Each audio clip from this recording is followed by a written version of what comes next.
The week after the gallery opening unfolded in a series of contradictions. Marcus texted regularly but always with legitimate-sounding reasons why we couldn't meet. Our almost moment on the rooftop hung unacknowledged between us, present in every carefully casual message but never directly addressed. Another cancellation? Zoe observed, peering over my shoulder at yet another apologetic text. This one cited an unexpected department meeting about his senior showcase requirements. I tucked my phone away with forced nonchalance. He's busy. Senior year, gallery exhibitions, famous father with expectations. It's fine. It's avoidance, she countered, dropping onto our couch beside me. Gallery rooftop almost kiss followed by mysterious phone call followed by consistent dodging. Even Leo can connect these particular dots, and he once tried to microwave a metal travel mug. You're overthinking it, I insisted, though I'd been overthinking it myself for days. Marcus has actual responsibilities. Unlike some of us who've been wearing the same sweatpants for 48 hours straight. These are my productivity pants, she defended, gesturing to the worn gray fabric. And don't deflect. You're hurt. I wanted to deny it but couldn't muster the conviction. The gallery night had shifted something between Marcus and me, acknowledgement of whatever had been building since our first meeting. Or so I'd thought. Now, his distance left me adrift in uncertainty. Maybe I misinterpreted, I admitted reluctantly. Or maybe something's going on that he's not sharing, Zoe suggested. The mysterious phone call, remember? And Tyler's been weirdly protective of him all semester. I'd noticed that too. Whenever I'd mentioned Marcus in Tyler's presence, he'd get this assessing look, as though determining whether I represented threat or ally. If he doesn't want to talk about it, I can't force him, I said, returning to my sketchbook where I'd been working on Rivera's vulnerability assignment, so far producing nothing but increasingly frustrated attempts at self-expression. You could try asking directly, Zoe suggested. Revolutionary concept, I know. Says the person who spent 3 weeks analyzing Leo's cousin's Facebook likes before admitting you were interested in him. And now we're dating, she pointed out triumphantly. Social media surveillance works. My phone buzzed again. Another text from Marcus. Forgot to mention, my lighthouse triptych sold at Brennan. The one you liked. Thought you'd want to know. Despite my frustration, warmth bloomed at the message. Even amid whatever was happening, he'd remembered my reaction to that specific piece. I texted back, congratulations. Though slightly devastated I can't steal it from my wall. Coffee tomorrow to celebrate? The reply came quickly, can't tomorrow. Rain check? The pattern continued through the week, messages that maintained connection while establishing distance. Each time, reasonable explanations that I couldn't justifiably question. Yet collectively they formed a pattern I couldn't ignore. On Friday afternoon, I spotted him across the quad, walking with Tyler toward the library. Even from a distance, something about his posture seemed off, a slight heaviness to his normally fluid movements. When he stopped to adjust his messenger bag, Tyler reached out as if to offer support before Marcus straightened and continued walking. That evening, he finally agreed to meet the following day, a photography exhibition downtown he'd mentioned wanting to see. For the first time in over a week, my anxiety eased slightly. Whatever was happening, we'd have a chance to clear the air. Saturday morning brought a downpour and another text. Really sorry, woke up with migraine. Have to cancel today. Make it up to you next week? I stared at the message, disappointment and concern warring with suspicion. The timing felt too convenient, yet I couldn't shake the memory of his evident exhaustion across the quad. No problem. Feel better, I replied, then set my phone aside and tried to focus on Rivera's assignment. But concentration eluded me, my thoughts circling back to Marcus's pattern of cancellations and the gallery rooftop moment that remained suspended between us. That's it, Zoe declared, witnessing my third attempt to sketch the same concept. We're staging an intervention. For whom? Me or Marcus? Yes, she said decisively. Get dressed. We're going out. It's pouring, I protested. Excellent observation. Points for meteorological awareness. Now put on actual pants. Resistance proved futile. 20 minutes later, we sat in the campus coffee shop while rain lashed the windows, turning the world outside into impressionist smears of color and light. "This is your intervention?" I asked. "Overpriced coffee?" "Phase 1, she corrected, stirring her elaborate concoction. "Phase 2 is honesty hour." "I'm already regretting this." "Too late." She set down her spoon with purpose. "Here's the situation. Something's obviously going on with Marcus. Either he's ghosting you because he regrets the almost kiss, or something else is happening that he's not sharing. Put that way, neither option felt particularly comforting. You have two choices," she continued. "Retreat into artistic angst and overthinking, or address it directly. Given that Rivera's pushing you toward emotional vulnerability in your art, maybe practice on your actual life." I grimaced. Low blow, using Rivera against me. "Effectiveness trumps fairness in friendship interventions," she said, unrepentant. "Look, whatever's happening, clarity is better than this limbo. Text him. Ask to talk. Worst case, you get actual closure instead of uncertainty." Her logic was annoyingly sound. I pulled out my phone, staring at our message thread. Finally, I typed, "Not to be that person, but feels like something's up. Can we talk?" Actually talk, not just text? The 3 dots of his reply appeared immediately, then vanished, then reappeared. "Finally, you're right. I owe you an explanation. Can I come by your place later? Around 7? I showed Zoe his response. "See? Direct communication. Revolutionary," she said smugly. "I'll make myself scarce tonight." "You don't have to." "Yes, I absolutely do," she interrupted. "Whatever's happening needs privacy, not an audience with snack commentary." By evening, the rain had settled into a gentle drizzle that softened the city lights into haloed blurs. I'd spent the intervening hours alternating between productivity bursts on Rivera's project and anxiety spirals about Marcus's impending visit. The result was a half-completed mixed-media piece exploring vulnerability through transparent layers and a minor case of stress-induced heartburn. At precisely 7 o'clock, a knock sounded at our door. Marcus stood in the hallway, rain dampening his shoulders and hair. Even with the weather as excuse, he looked tired, shadows beneath his eyes more pronounced than usual, his normally perfect posture slightly diminished. "Thanks for agreeing to talk," he said as I stepped aside to let him in. "I've been handling things badly." "It's fine," I said automatically, though we both knew it wasn't. "Can I get you anything? Water? Zoe's abandoned wine from last night?" "I'm good." He glanced around our modest apartment with interest rather than judgment. "Nice space. It feels lived in. Like you." The casual compliment shouldn't have affected me as much as it did. "Have a seat," I offered, gesturing toward our second-hand couch. "Unless this is a standing conversation kind of situation." That earned a small smile. "Definitely sitting required."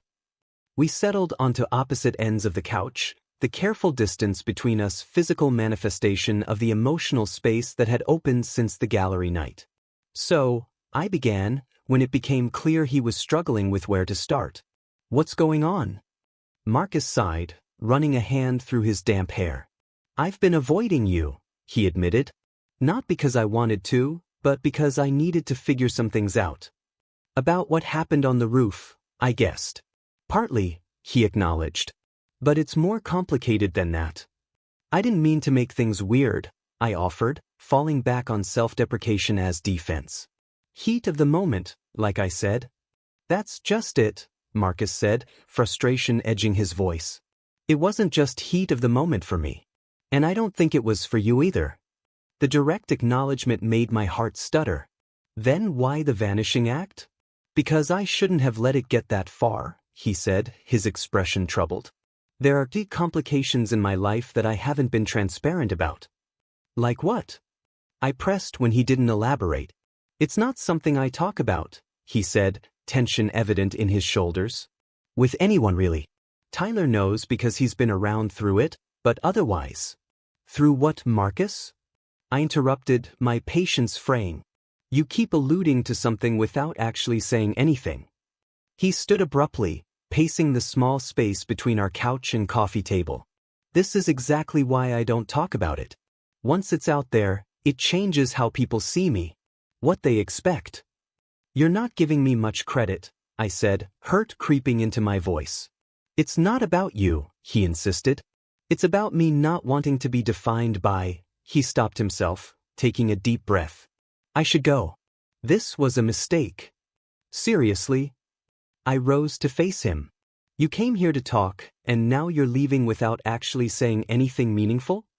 I thought I could do this, but I can't. Not yet. He moved toward the door. I'm sorry.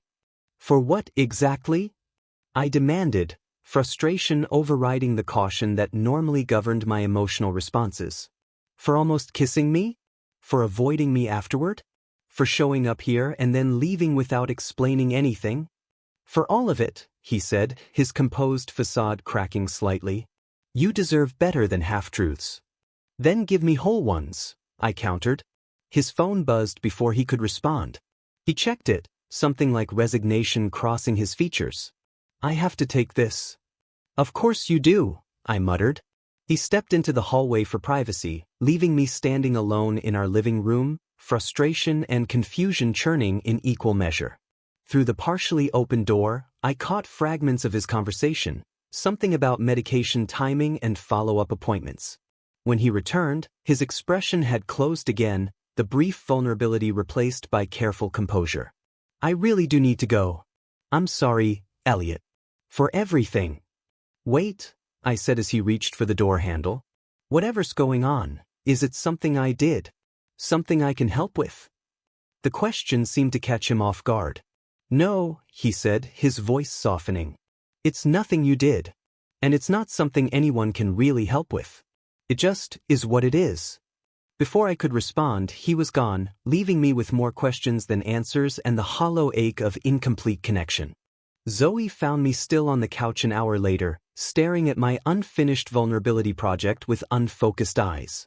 That bad? She asked gently. Worse, I admitted. He came to explain, then left without explaining anything. I recounted the bizarre conversation, Marcus's acknowledgement of feelings followed by his cryptic references to unspecified complications and the strange phone call. That definitely sounds like he's dealing with something specific, Zoe observed. The phone call about medication timing? That's not casual stuff.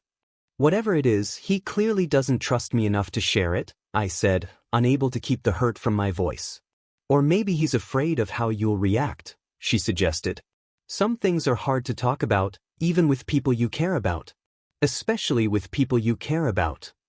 Her insight gave me pause. What do you mean? When you really like someone, their opinion matters more, she explained. Maybe he's not keeping secrets because he doesn't trust you. Maybe he's afraid of losing what's developing between you. I considered this perspective, remembering the conflict evident in Marcus's expression. How do I fix it if I don't know what's broken? You wait, she said simply. Give him space to decide what he's comfortable sharing.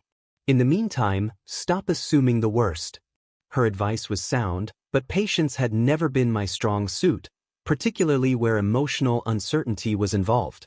I spent Sunday alternating between working on Rivera's project, which was gradually taking form as a layered piece about protective barriers, and checking my phone for messages that didn't come.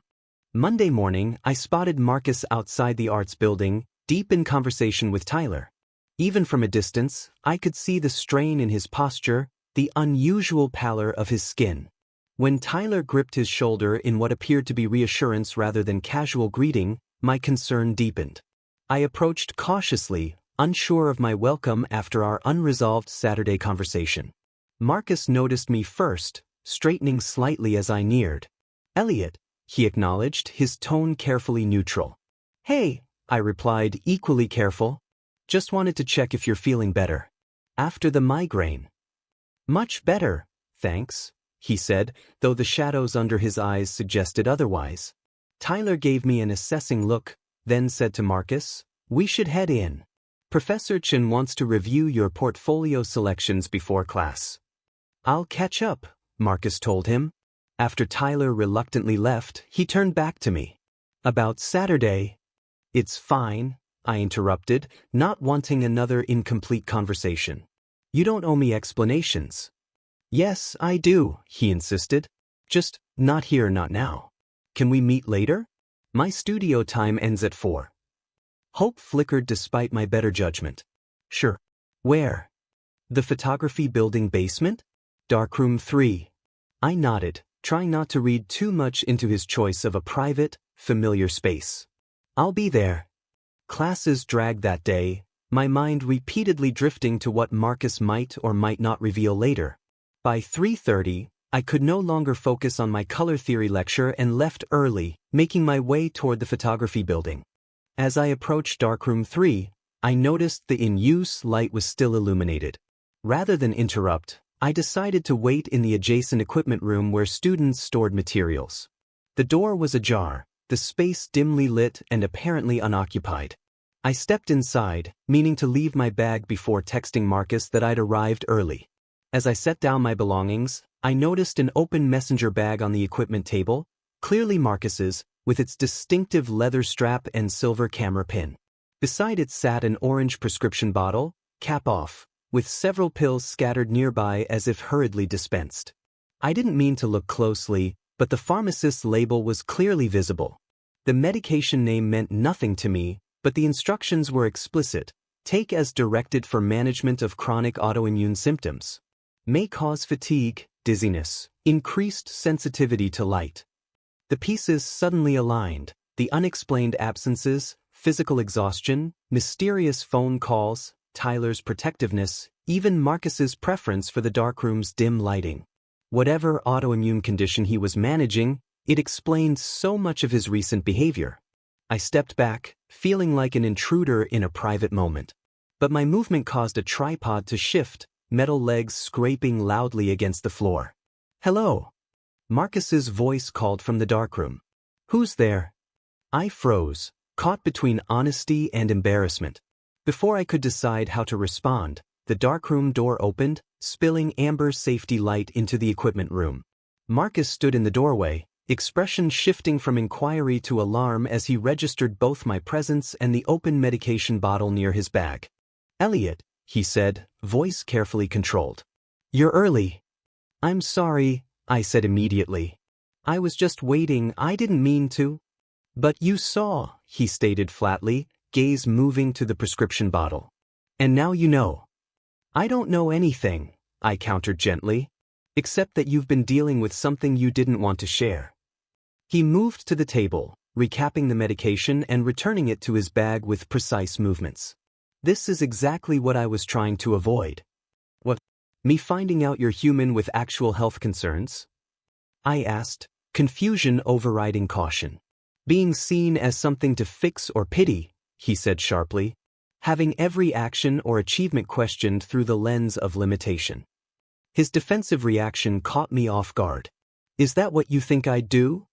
Marcus sighed, tension visibly draining as quickly as it had flared. No, not really. It's just reflex at this point. Talk to me, I urged. Please. Whatever it is, it can't be worse than what I'm imagining. He gestured toward the darkroom. Not here. Let's go somewhere else. As we walked silently out of the building, the weight of unspoken words hung between us. Whatever Marcus was about to reveal, I sensed it would fundamentally change our relationship, for better or worse remained to be seen.